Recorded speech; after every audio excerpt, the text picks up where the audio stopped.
Wow, really coming down out there. Yeah, it is. I hope my basement's not flooded when I get home. Yeah, that'd be bad. Are you ready to order yet?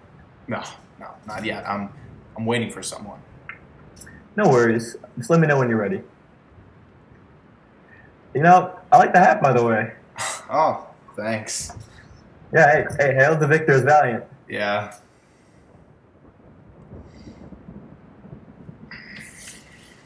I'm sorry, son, but did I overhear you're a Michigan man? I am. Huh. It's my alma mater. I'm a donor there, you know. Neat. Well, maybe you know my son. He's about your age. What class were you? Oh, I'm sure I didn't know. It's a large school, so. Come on, then. You never know. Well, I graduated 2 years ago, so class of 1973. My son was in the class of 1973. Is that so? Tyler Hofeld. I'm not sure. You know, tall guy, built like an ox, short blonde hair, and better looking than his dad, of course. I don't know. Seemed like everyone on campus knew him. You must know him. He was the leader of the anti-war organization, you know? He was quite famous. He majored in economics, too. I can't imagine you went to U of M and didn't know him, at least by word of mouth. I may have bumped into him a couple times on campus. What a small world. Yeah, How'd you find him? he was a nice kid. He was good. But again, I wasn't too familiar with Taylor. Tyler. So, what was your major? Well, it was Well, I was an arts major. Yeah, you said you were waiting on a friend? yeah. My friend Jack. I haven't seen him in a long while. College friend? No, but I got to know him around that time. Well, what's he like? Morning, gentlemen. Can I get you two anything to warm up? Yeah. I'd like a refill on my coffee, please. Yeah, Jack. He's quiet. Very reserved, but he's pretty stubborn. Very opinionated. I guess you could say he sticks to his guns. Well, I'm dying to meet him and see what he's like. He'll be here soon. I don't worry. I told him 7:30, but I had to push it to 8:30, and it was around 9 when I got here. Well, sorry. I hope you don't mind me interrupting. I think he sounds like a good guy, this guy Jack. I can respect a certain degree of stubbornness in a man. You can't just buckle for anybody. I really would like to shake his hand when he comes here. I sure wish I could be like him sometimes. But sometimes I just wish he could ease up and not be so Jack. Now, excuse me, son. We don't want any trouble here. So if you wouldn't mind leaving the diner and walking right out of town, that'd be great. Are you deaf and stupid, you baby-killing dumbass? You aren't allowed to eat in my diner. Look, you're disturbing the others. Maybe the man is right, son. I don't want any trouble either. I think it's best you leave.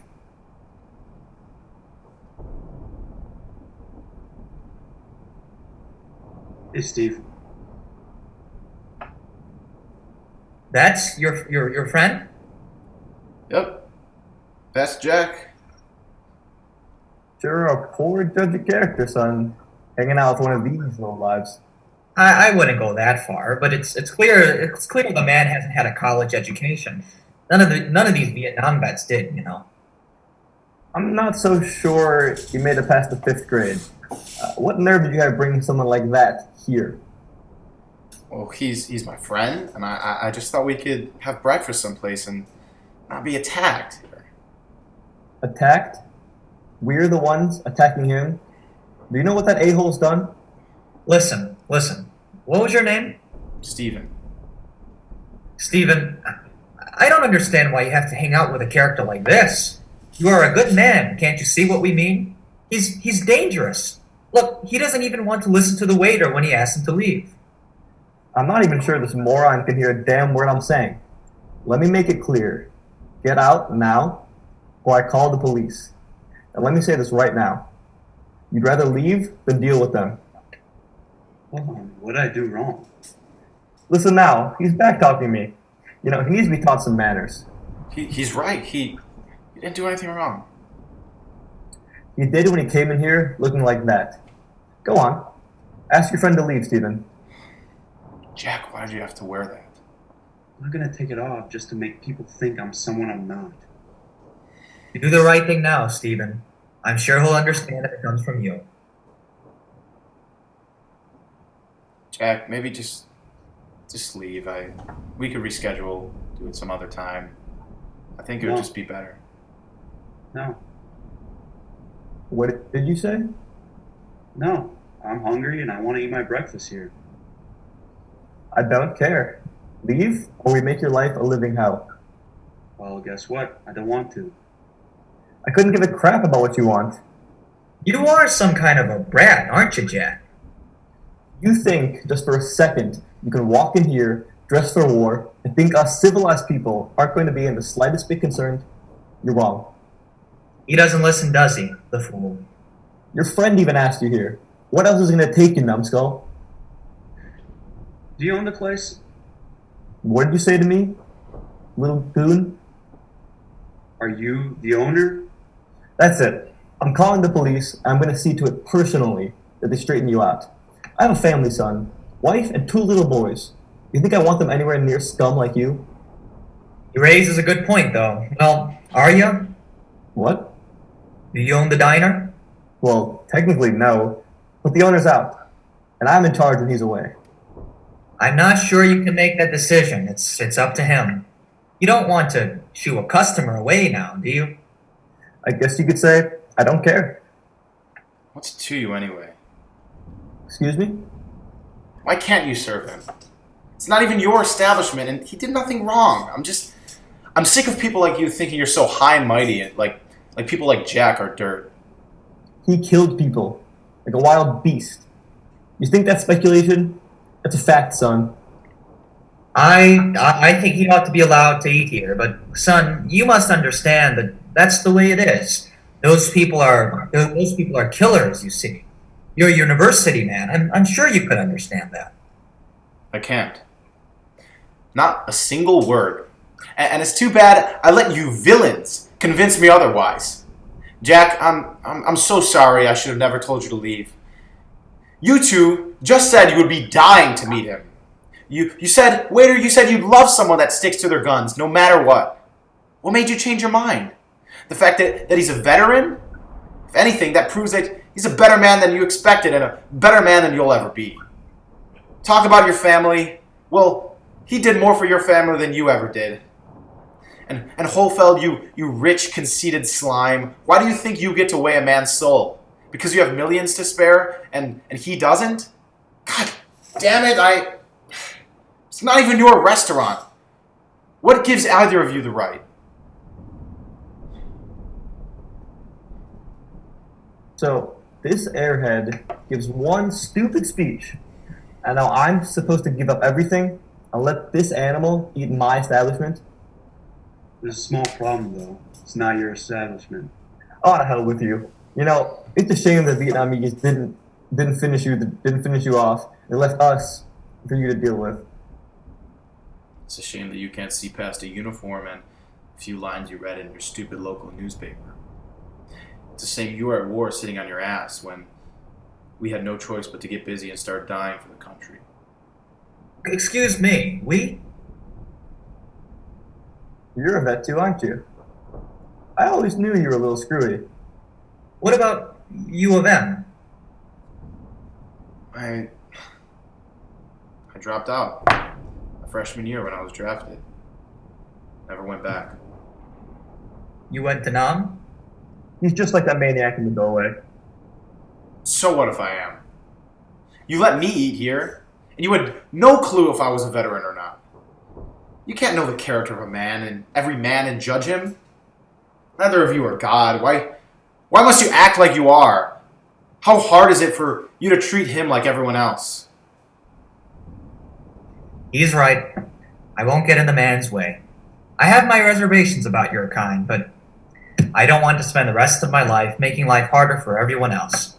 Waiter, let him eat. If you won't serve him, I will. I can't believe this. Neither would I if you asked me when I woke up this morning. Well, you know what? Go on then. Why don't you serve him, Holfeld?